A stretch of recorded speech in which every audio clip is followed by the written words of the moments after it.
Aloha everyone, Ronnie Landis here, and welcome to another edition of the Ronnie Landis podcast show.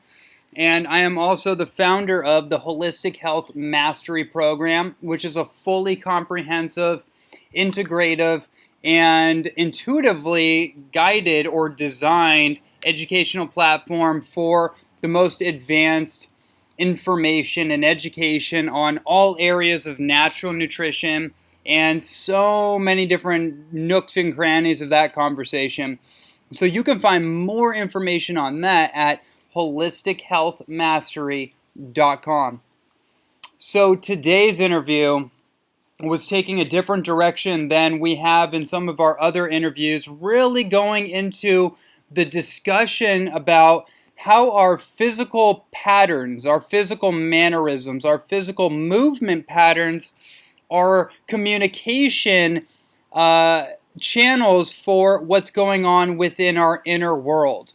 As the saying goes, your outer world is a reflection of your inner world, and our physical body, the way that our physical body is expressing itself, is deeply tied to our inner domain, to our thought process, to our if you will, our emotional temperance, our emotional state, and even going further than just that common idea of of holistic alignment, but also talking about how sometimes our physical expression is not lined up with our mental, if you will. I'm very selective with the words I'm using, because that was a big part of this conversation, was intentionality towards the actual words we use. And I'm finding myself kind of like observing myself a little bit more. But the basic idea is that we go really into what our guest calls sacred body language, in bringing more of a harmony, bringing more alignment of all our language centers that we get dialogue from, if you will. It's a little hard to encapsulate fully, and I don't even really see the point in even trying, because it would be so much easier just to allow you to go right into the conversation. And what an amazing conversation it was. The guest, Robert Tennyson Stevens, is just a wealth of insight into body language, and from a different perspective than just, what your body is saying something about what's going on inside of you, that kind of thing. It goes to much more depth and much more explanation, how that it really affects our ability to manifest the things we really want in our life, how to make better choices that are congruent with what we actually want, making choices from our heart instead of just from our mind. Really fantastic conversation, and I know that this is going to bestow upon you jewels of wisdom. It's going to help you become more enthusiastic and live at a higher resonant frequency to that of what you really, really want to create in the world from your heart. So without further ado, I want to welcome on our guest, Robert Tennyson Stevens. Enjoy.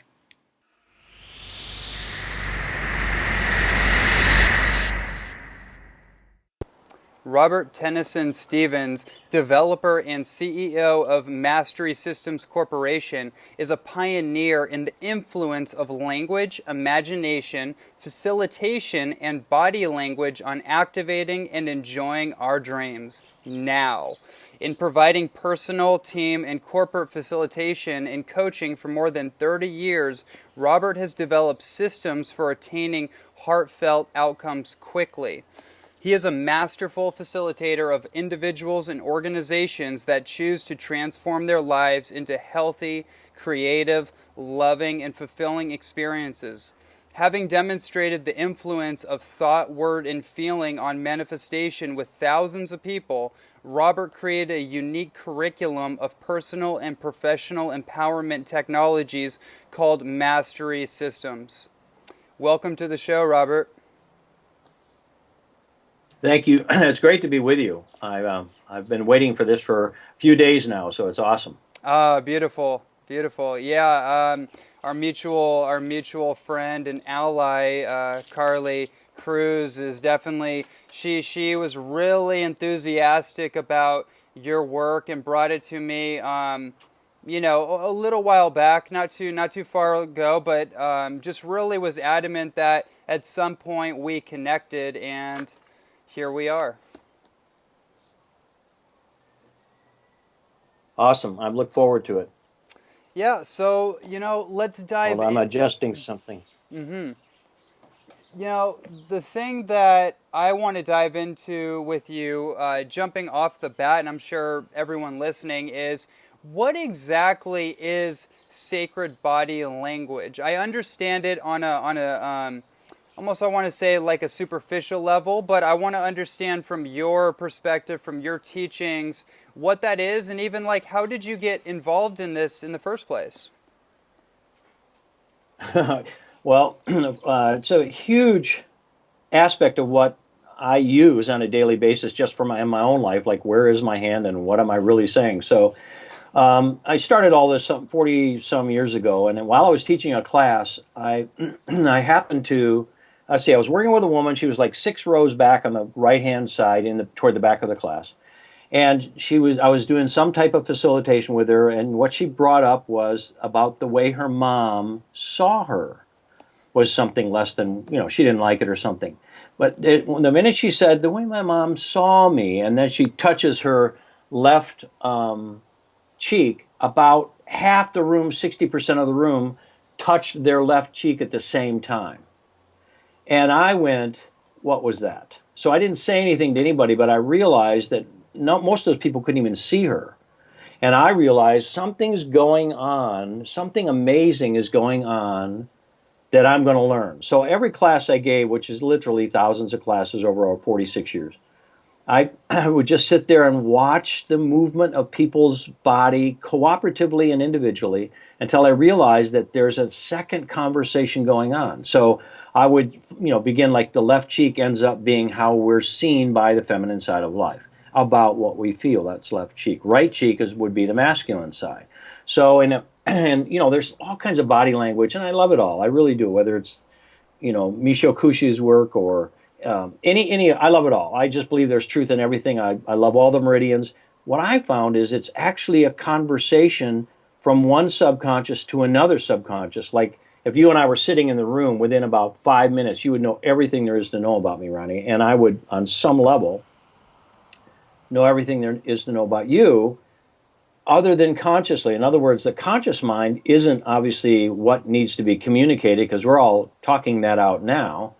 So the feeling world, including symptoms and life situations, et cetera, et cetera, et cetera, all of that is literally it's a sacred conversation. It's amazing to me. So what I started doing is mapping out the body, watching what these things were, and I had this thing called biooptic holography, this eye chart, iridological eye chart. Mine's a little different, just additional additions to it. And so with that map and with my sharing on languaging and communication and upgrades and taking people back through memories and restoring strength and having their eyes change, I brought it all together with language and imagination and outcome facilitation, and then just body language. It confirms what the person is feeling, and the minute they get an outcome, there's a shift that the person will confirm it with body language. So it's not just, oh, your left shoulder, whatever. It's actually a communication. It's not just a single movement or signal from the body. It's actually literally a moving conversation. And as the person begins to move up scale, even if they have a locked, let's say, body signal or symptom, and if I ask the right question and I get it, and it's a feeling and it's a trapped memory, and they begin to move it, the body will begin to, maybe ahead of time or in conjunction with that person's consciousness, begin to signal, clear, connect, whatever it is, depending on the movement, that person's restored, upgraded consciousness, health, relationships, whatever it is. Very interesting. So essentially the communication network of the body, or the way that our physical mannerisms are actually, they're, from your perspective, they are communicating much deeper, like personality traits, possibly traumas, things that have happened to us that we kind of store in our neuromuscular system. These things are being communicated by the way that we express ourselves physically. Well, yes, and the movements. And I would say it this way, that it's the other than conscious neural network, the one that we're yet to be aware of. So somebody can be saying one thing and their body can be saying no, no, no on the other, the real communication. So being aligned that's what success is all about. That's fascinating. So it's kind of like the idea of a cognitive dissonance, except it's like a holistic dissonance. Well, I hear your words. I'm going to say it differently. Okay. Yes, I agree with you, but see, I see everything in I appreciate where you come from. I'll just reframe it my way. If I see it as a dissonance, I'm going to be voting it's a limitation. So I actually don't even see it that way anymore. I mean, not like I try to see it differently. It's just the movement of the body is actually, it's sacred body language. The body is attempting to reboot perfection. And if the conscious mind can wake up to where spirit in that person already is and agree, like accept in consciousness that, I'll give you an example of this. I'm usually up on stage demonstrating this. Somebody will be saying something like, they're afraid they can't have X, Y, and Z. And while their words are coming out, I'm afraid I can't have, their body will be leaning forward almost to the point, literally, almost to the point of falling over on the front row. I mean, the people in the front row sometimes start putting their hands up. That's how far forward that person is leaning, which means there's a confirmation of positive, I can do it, while their thought form or memory or belief system is holding back. So that's what, in essence, the scriptural statement, not religion, it says, before you have asked, I have answered. It also says, our greatest weakness should be our greatest strength. So the truth is, if we explore our perceived weaknesses truly as a folded in reactive or whatever strength waiting to happen, then it's much easier to be with ourselves and each other about, oh, you have, instead of fear, you have courage returning. Wow. Or somebody has a massive amount of lack. Oh, you have massive abundance. You're just picking a goal too small for your great self or something like that. So once somebody sees this and has confirmation in body language over and over and over again, most everyone I work with, I mean, maybe everyone, if they really get it, realize they are already what they desire to be. Got it. I like that. And the term reframing is one I use quite often. And that's a fascinating thing to me because oftentimes we will psychologically or mentally, we will limit ourselves. But what you're saying is that the actual physical expression is saying that you, in some cases, in that example that you made, that actually you are worthy or you can do this when the mind is reinforcing that idea of I can't for whatever reason. So it's not in complete harmony is what you're saying. Again, I'm going to share it. The illusion has of its own power nothing. Anything lack, limitation, struggle, anything less than I am that I am. So the illusion must get us to feed it, to believe in it, to dialogue, to hate it, whatever it is, for the illusion, lack, limitation, or separation to stay alive. So I hear what you're saying, and I could say yes, but we'd miss one of the big pieces of this thing. That every single one of us is a great, glorious being of light, whatever name we give that thing. And we, in my view, this is my particular focus or way I say it to myself and others, is that we came here in this holodeck of consciousness to master the illusion that we've incarnated into or embodied into. So I read a book many, many years ago. It was about the wealthy people of the world. And every one of those individuals who created this massive wealth, every single one were born into abject poverty. So I was phobic to speak in public. As a kid, I was terrified to speak in public. And of course, that's what I teach people to do, is how to speak from their heart. I was attempting to give a speech from my head for others, and my body wouldn't let me do it. My tongue glued to the top of my mouth, and people were passing out in the class. It was like, man, this is not going to work. And if somebody would have said, wow, you're actually here to speak, in a whole new way. I would have probably hit him, but it would have been true. That makes a lot of sense, and that provides a lot more depth. And I really appreciate that. So, again, what I get, and this is of course my own interpretation, is that, and I guess this could be interpreted as, using the word dissonance or the word imperfection. That's not really my intention, but words can be so, fickle, so kind of so hard to clearly communicate the depth of it. But again, what I'm getting from this is that it's about alignment, right? Yep. Okay. Yes, sir. Exactly. Or it could say, instead of dissonance, it's what our body language does. My words are sacred body language translation. Is our body is constantly, through every signal or symptom, attempting to restore or harmonize. Got it. And once we read this, oh my gosh, it's, our life itself, like a cold is saving our life, like a flu is saving our life, like cancer in my system. I discovered after working with a couple thousand people, cancer is I've got to and I can't coming together. Runaway tissue growth. So the person has a strong, I've got to do that. And they didn't maybe know, but their feeling world is going, but I can't, but I can't. And so what a quick reversal, say, I can and I am. I can and I am, or God in there, whatever fits for their belief. God in me can and God in me am. I mean, I am. So immediately people get, relaxation, no matter what the modality. I really like this. This lines up a lot with my own observations and philosophy as a nutrition and health specialist. I look at something like cancer, and I don't immediately jump on the bandwagon of like the kind of the allopathic model, which is kill, kill, kill. There's a problem. We got to fix the problem. We got to cut this thing out. Whatever.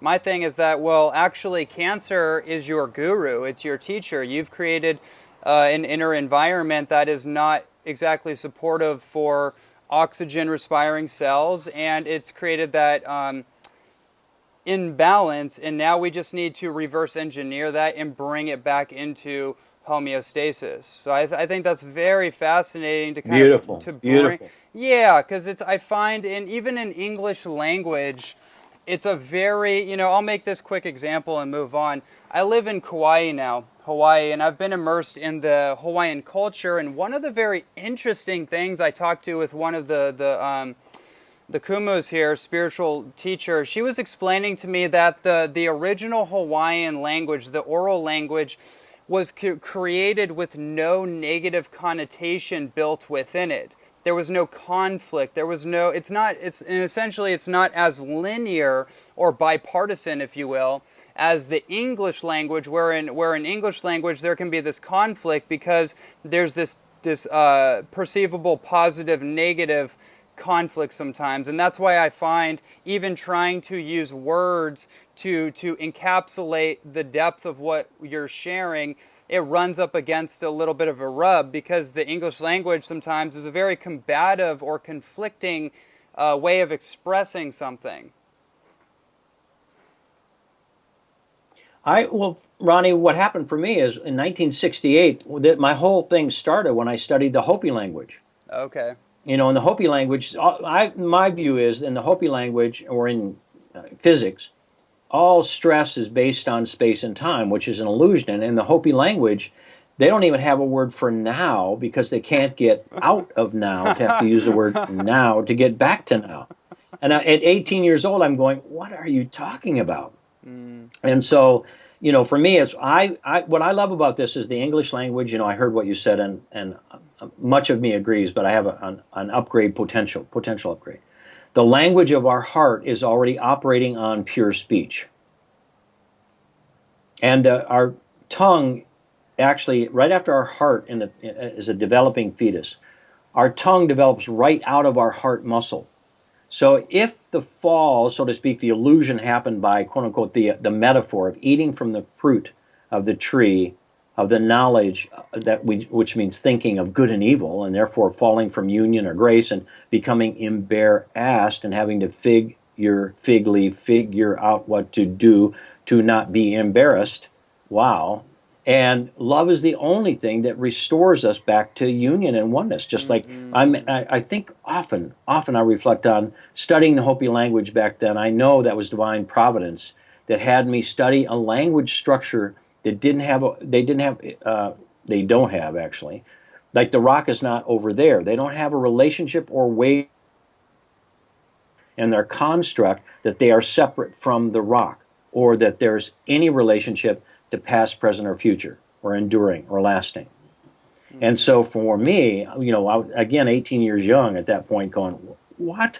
But it began to shift everything. It's not, my work isn't based on hope, because it's like their words are hello, big. And for me, it was like, how can I do this in English? And I believe now, I realize I don't have to do anything. If I speak from my heart, what is, my heart is already connected with all life, the current of life. And if I think about the way to do it in order that, then I might say it right so that I don't say it wrong, so that you don't think that I'm that way. So that is the struggle. That's where dis-ease is, not disease, dis-ease. And therefore, you talked about the allopathic, thing of even herbally. Me too. I've been an herbalist, and I went on tour in 2008 when I got my new camera, and I went with a lot of raw food communities, and almost everyone that I took these eye photos of to do this thing called biooptic holography, almost everyone in their fiber structure, this is their brain tissue showing up in their eye, had these white fibers going from their assimilation ring, not stopping at their autonomic nerve wreath, which is the way the body works, and firing right through the body. And in other words, what people were doing back then, many, many, many, without knowing it, where they were making food their God. And again, they were making the cooked food wrong, Yes. and whatever they were doing that right. And so where I am now with this, and this is, I believe, why we're have a whole new approach. The whole idea is to transcend right and wrong. The only thing that can do that is love. There's so much great stuff in that statement. It reminds me of Dr. Gabriel Cousins. He likes to say oftentimes is that you can't eat your way to God, and that it's such a funny thing, because I have seen that, and I've been part of that. I've been influenced by that identity of being a raw foodist, or being one time being a vegan, or being a vegetarian, or whatever. And I never found the conflict resolution until I dissolved my identity about whatever that was and why I should do that, and actually got to the truth of myself, experimented with different things, and allowed my heart to guide me towards better eating habits. And then I found that, hey, you know what, actually high raw food and predominantly a vegetarian approach works for me, not just because my body agrees with it, it's actually because it's aligned with my heart, and I'm not carrying a judgment about it. It's actually from a very, very integrated perspective, and just, that, like you said, like letting your heart guide you. I found the actual truth for me, but I had to drop the ism, about it. I had to drop my identity about the whole thing. Well, I, of course, share this thing called conscious language, and so many people, I mean, the folks that were successful in the beginning with conscious language, they just went, oh, choose? Okay, I choose. They didn't make, like, as an example, they didn't make the word I want in feeling wrong. They just went, oh, I choose this, and boom, and they were off and running and had success, and shared conscious language with thousands of people. And other people would have, well, I choose to make this easier. I choose to find my partner. And that didn't happen until they finally surrendered not having their partner or whatever. And finally, when love came in, then it happened. They said it took so long. Well, it didn't take long at all. It took, you have to do it with love. Not, like if you hate being alone, you're going to be alone for a long time. That I gotta just add something to that. I just remembered Anthony Robbins said something so much on the same lines. It just hit me. This idea that, oh, it took me so long to get to this place, and he said, no, it didn't. You just made the decision. It took you making the decision, or the choice in this manner. It caused you just to make the choice, and then it happened. But you took all this time of deliberating and going back and forth and and possibly telling yourself why you can't have something. And once you dropped all that, then the thing came to you. Yeah. Yeah. Well, you became magnetic. What I call become magnetic. Yeah, yeah, it's I a remember the magnetism. same thing. I remember it when I was doing this thing called body electronics, and anyway, a person broke their leg, showed up to the BE body electronics thing. It's an amazing system. I still do it. And let's say that his cast fell off. That's all I'm going to say. And we did acupressure furthest from the head where the break was, where there's pain, and he relived the memory. And he was stepping off a curb in the memory of, I just don't understand, I just don't understand, I just don't understand. We had it repeated over and over. Why my wife is leaving me. And he steps off the curb and he breaks his left leg. And at Wow. that point, I woke up. I woke up that I don't understand. I don't stand under. He gave enough specificity and repetition and feeling, and he broke his left leg. And I woke up. And I realized, oh my gosh, the subconscious is 100% literal. Like, by your words you shall be justified, and by your words you Wow. shall be condemned. Or a man, woman who offendeth not in word, the same as a perfect person, and able to bridle the whole body. Life and death is in the power of the tongue. In the beginning, anyway. So what I got was, oh my gosh, the subconscious is 100% literal. And I was bummed because it took me 20,000 people to wake it up. And then I was like, well, forget that. I don't care. I woke up. I woke up after 20,000 people. I mean, so anyway, it was a wild ride. I get it. Where in Tony, same thing. And I've had the chance and honor to work with Tony. We brought him to the Midwest for the first time. And anyway, the point is that our thoughts, our words, and our feelings are senior to everything else. And of those three, feelings are the ones that literally charge the pattern.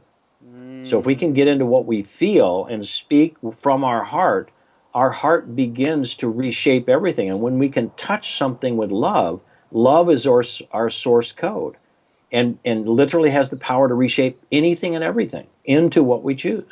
This is so fantastic. It's for me, it's a weaving together of all the different, oftentimes compartmentalized ideas. For example, the law of attraction teachings, and as superficial or as in depth as one wants to go with that, and all the different things pertaining to how to construct or how to navigate through our reality. What I'm hearing is a very simplified, but and yet a very sophisticated, and to me now listening to it, like very obvious, almost like formula. What I'm hearing is specifically what I'm wanting to address here is the feeling. Now, you said that the feeling is the most important thing. Let me ask you this question, and I'm pretty sure I know the basic answer. Is feeling enough?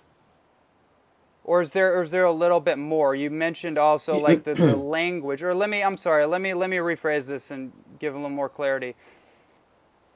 The feeling plus having the courage to speak from the feeling place or your heart, opposed to just speaking from the mind and having the feeling. Does that make sense? It does, and what I will share with you is, first of all, that thought, word, and feeling are different facets of the same energy package. Okay. And so, and with permission, Ronnie, I'll show you how this works. Just say the feeling. The feeling. Now say my feeling. My feeling. Say the money. The money. My money. My money. You ought to hear me in a huge group of people when they go, I go, the money, they go, the money. And now I say my money. And it's like they turn it up to Yeah. level Yeah, 10 yeah, without yeah, no coaching on my part. I don't even change my tone. It's like, wow, I almost get blown off the stage sometimes. So what I'm going to say is there's certain words that bring embodiment and there's certain words that bring separation. Like Okay. it feels versus I feel. Yes. A partner, my partner. And so much of what I Wow. do is I share with people what conscious language isn't. And then, I mean, I ask, how many of you ever had a partner? And they raise their hand. It wasn't yours, but, and then again, like, if we can adjust our language to have ownership, like instead of the planet, our planet. Yes. Wow, our family, Mm. our community, whatever. That's where, and the sound that you're making, Ronnie, that You've done it a couple times already. That's our me self. That's Yes. our subconscious. That's you going. That's your me self going. I call it. Where's the beef or where's the cow? Ah, I even have a little cow thing that I play in class because if I get it just right, literally in a large group, what I can hear, the whole room will be going. I mean, in essence, the whole many people in the room will be going. And that's their me self being listened to, me, myself, and I. Me as our subconscious, my self-conscious mind, I, the great I unyet manifest. And when we can hook all three up in thought, word, and feeling, whoa, rock and roll. so powerful and so yeah, just really good stuff.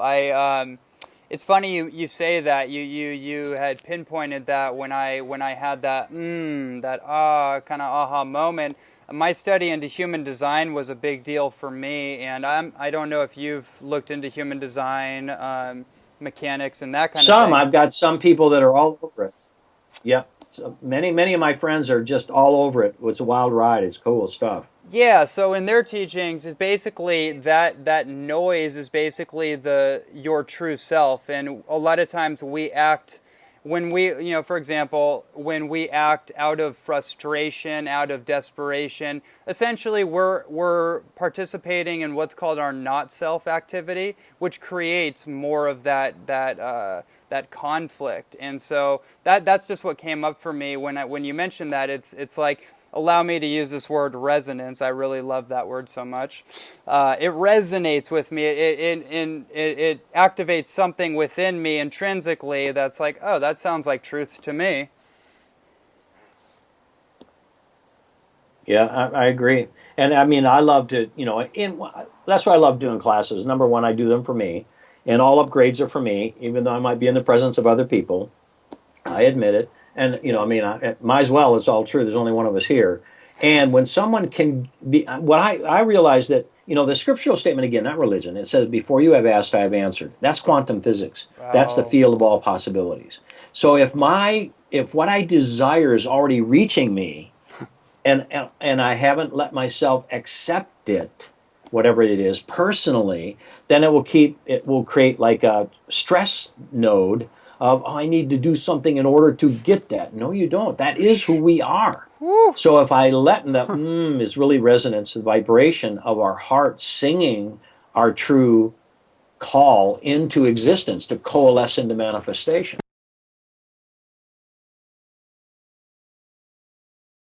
I feel like we could really just continue to push the button on this one, and maybe we'll bring it back. I have a few things that are pretty juicy to kind of explore, but I feel like I want to go into this.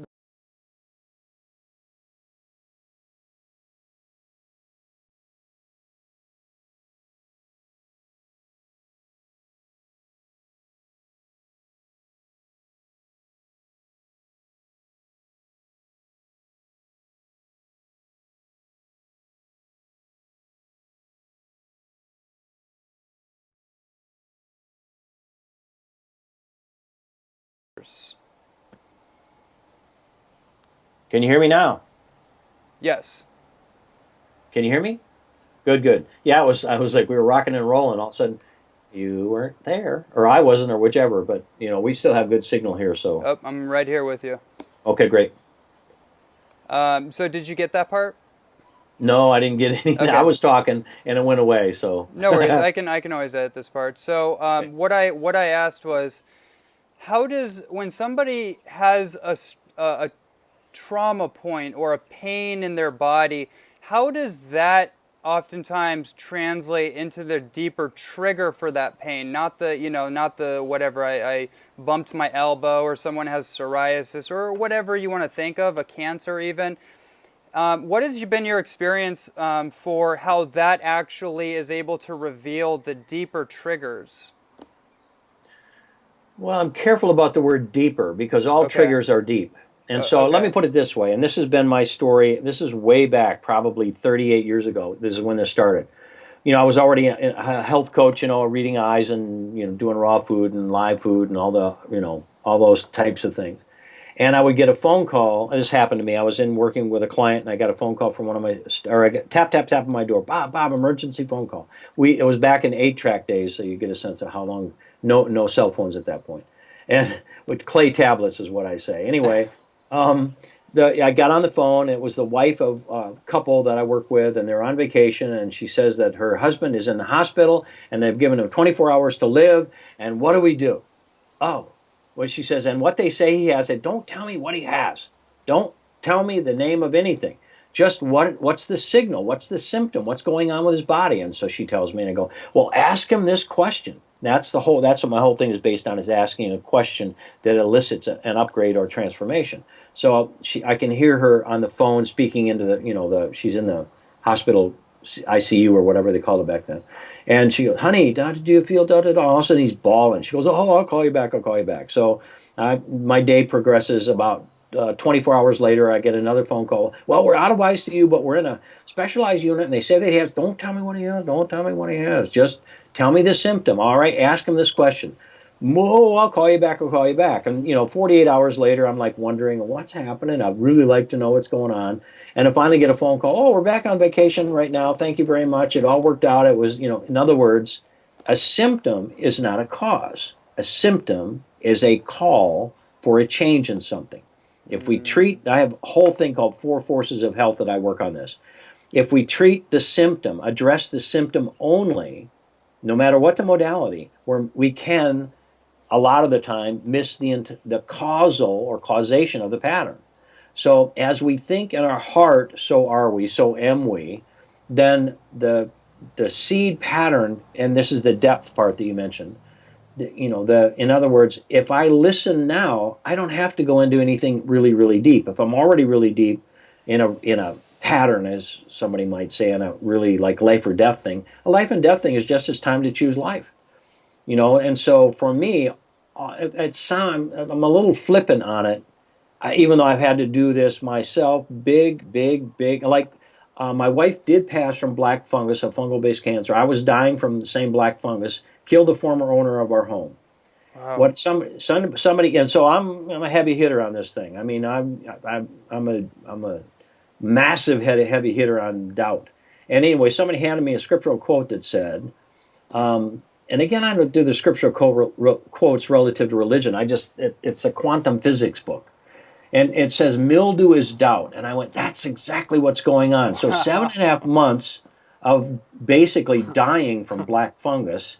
And I realized it was doubt. It was exactly what was up about, we had built a conference center with friends of ours. And one day they just said, it's no longer yours. And that was my wife's, Helena, that was her way to say, well, I'd rather go help in another way. And I was doing the same thing, basically. And all of a sudden I realized, no, I trust. I trust anyway. And I walked myself out. 7 days later, here I am. So, for me, this is tangible, visceral, real, that a symptom, as deep or real or loud or subtle as it may be, is not a cause. It has zero causation to it.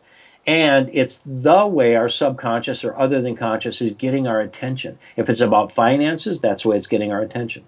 If it's about codependent relationships or struggle, that's where it gets our attention. If it's about, anything like that, it's getting our attention in a way that will shift our consciousness. So the symptom or signal is not a cause, and it's getting our attention. If we can track the cause down and adjust the cause, the symptom or signal no longer can exist. That's beautiful. I was just thinking of the way that I approach private clients and how it's just evolved over time, and why I'm having so much more success with people, and why those people are actually transforming the radiance of their personality, and not just the whatever might be going on physically. I'm thinking about, oftentimes people will come up and they will have, maybe they'll be convinced that they have a candida issue, they have a digestive dysbiosis, they have an infection, they have, whatever the long litany of list of symptoms is, the menu board of the universe of symptoms, whatever it is. And I sit down and have, these conversations, and the very first thing that I have to go to, depending on that person's temperament, is, basic factors like what is your stress like? What is your relationships like? What are these areas of your life? Do you do what you actually love to do, or do you feel like you're in conflict with your purpose or your passion? These questions, because I find that not because I think that those are a replacement for maybe the golden seal or the echinacea or the reishi mushroom or the green juice. It's more so because I know that it's going to work a whole lot better if they factor in the primary catalyst of stress than if they try to do all the health modalities, but they're still in conflict with themselves. Yep.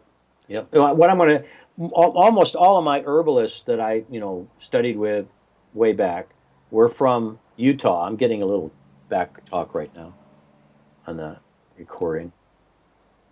Anyway, Dr. John Christopher, many would say that if a man is low in faith, feed him herbs. And I found that is to be absolutely the deal, that herbs don't, or nutrition doesn't heal. It restores frequency, vibration, Yes, and right. faith. Walking in faith, taking the action that they didn't take based on doubt, walking in faith is what heals. It's the only thing that heals. That's amazing. That really sums up my feeling about it too.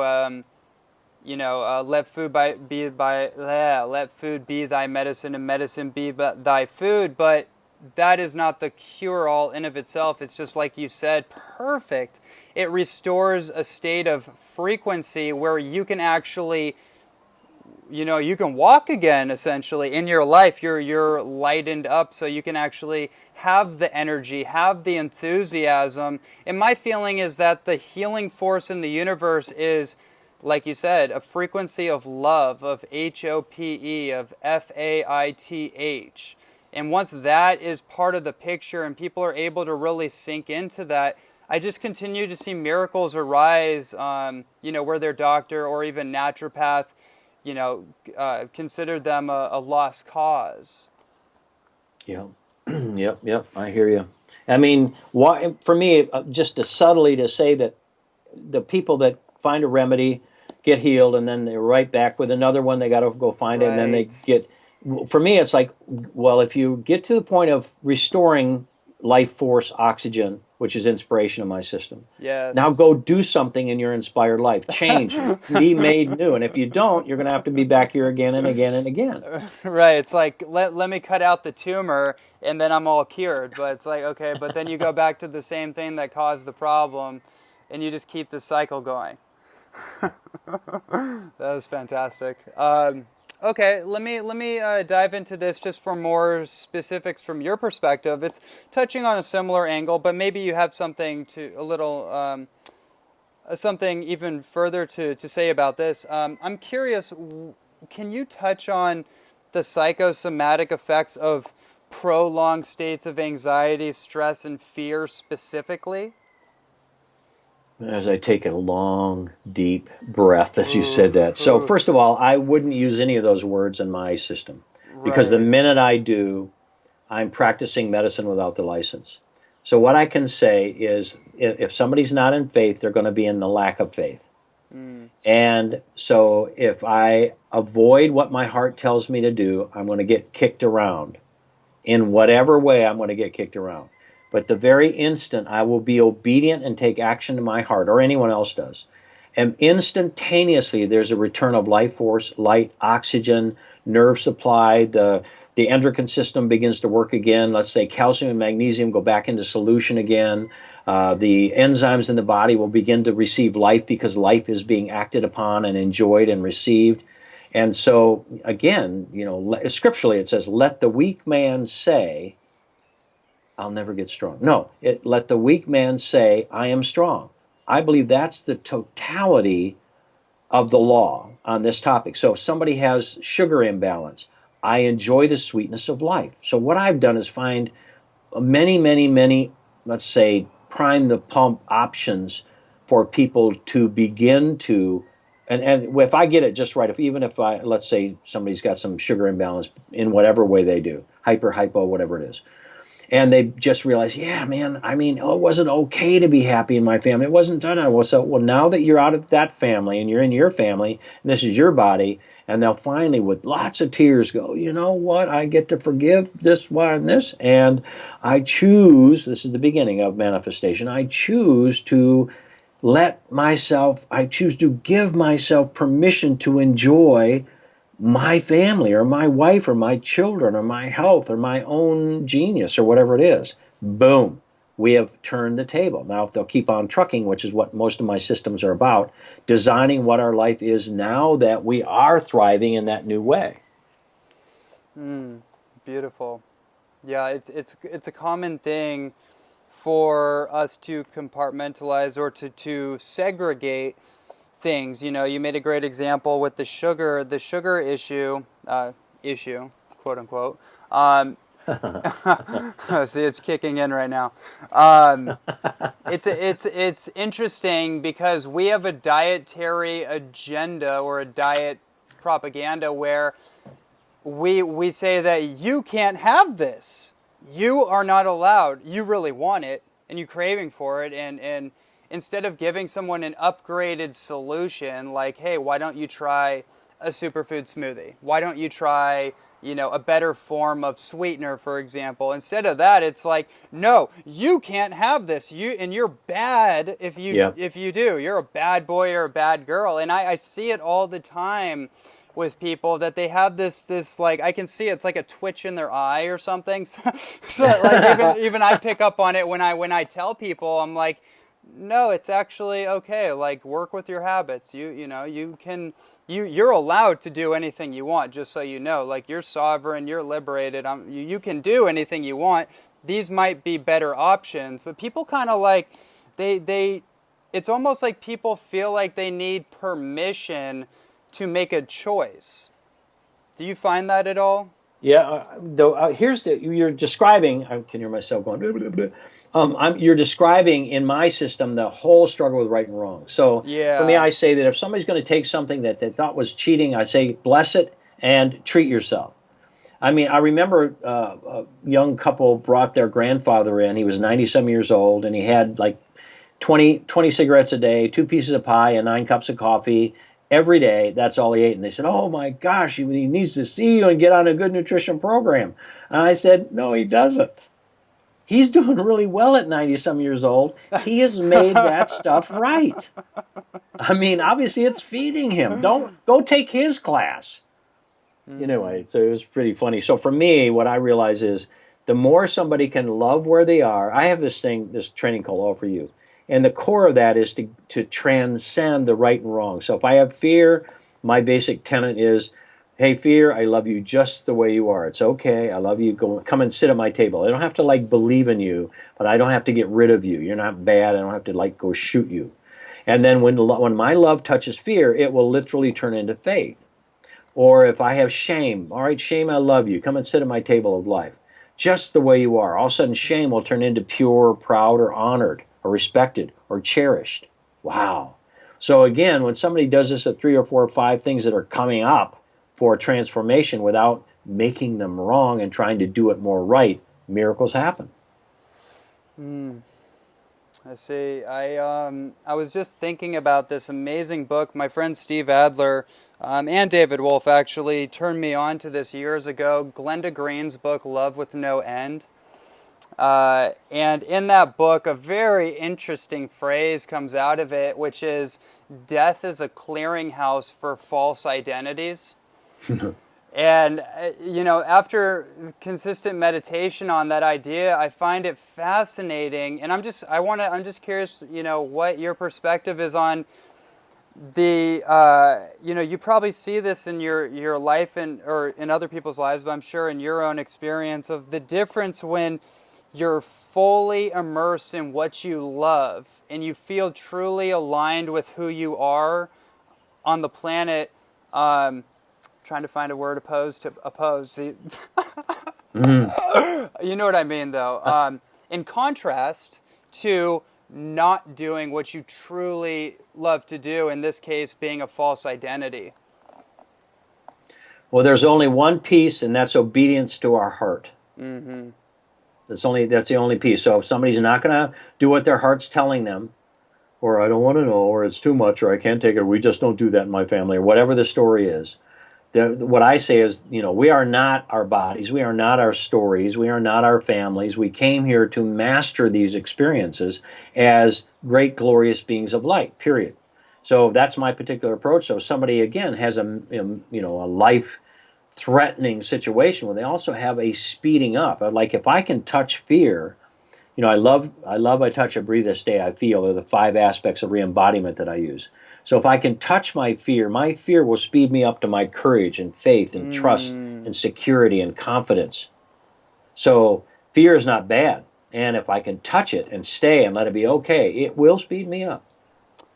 So do you feel like a lot of us simply are not willing to touch our fear, that we're actually avoiding the issue?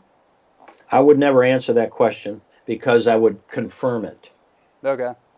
Here's what having been at this for 40 some years, our world right now is ready for people like you and people like me who are ready to help people take authority and authorship and claim their sovereignty. Yes. There's no other way around it. So all of us coming together, helping as many people as we can while we shine ourselves is what it's all about. So if you were to say, well, a lot of people, no, everyone is in the metamorphosis.